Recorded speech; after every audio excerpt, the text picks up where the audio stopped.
Katrinah.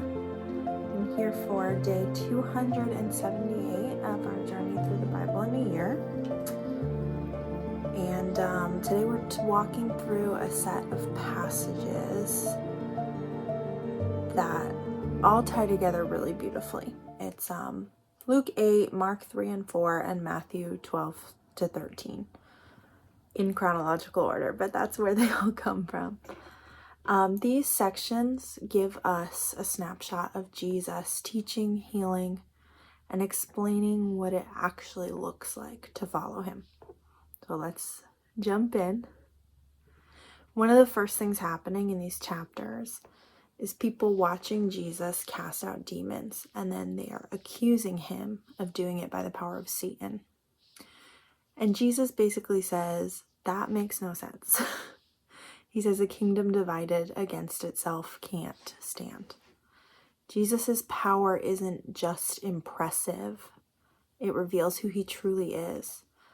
And sometimes people will reject truth simply because it challenges them. For us, it's a reminder to check our hearts. Are we resisting truth just because it's uncomfortable?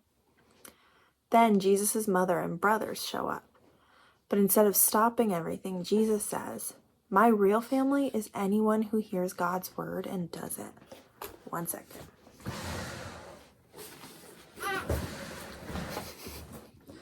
I'm on baby duty while I do this, so. Jesus says, my real family is anyone who hears God's word and does it. God's family isn't defined by biology. It's defined by obedience. Following Jesus pulls us into something bigger than DNA or blood, pulls us into spiritual community, which I know a lot of us have at Alive Again, and it's a beautiful, beautiful thing. So then we come to the big one, the parable of the sower. Jesus tells this famous story about a farmer throwing seed everywhere, on the path, on the rocks, the thorns, and the good soil. Later, he explains that the seed is God's word, and the different soils represent different heart conditions. Not like arrhythmia, like conditions of the heart. The path represents people who hear but never really receive the message. The rocky soil represents people who get excited at first but fade when life gets hard. Thorny soil represents people whose spiritual life gets choked out by worry, money, or busyness. And the good soil is people who hear and actually let it change them. Instead of asking which soil is that person, I think Jesus wants us to be asking, which soil am I today? Our hearts aren't stuck. They can be softened, cleared, and cultivated. Being good soil isn't about perfection. It's about willingness, being open, teachable, and steady.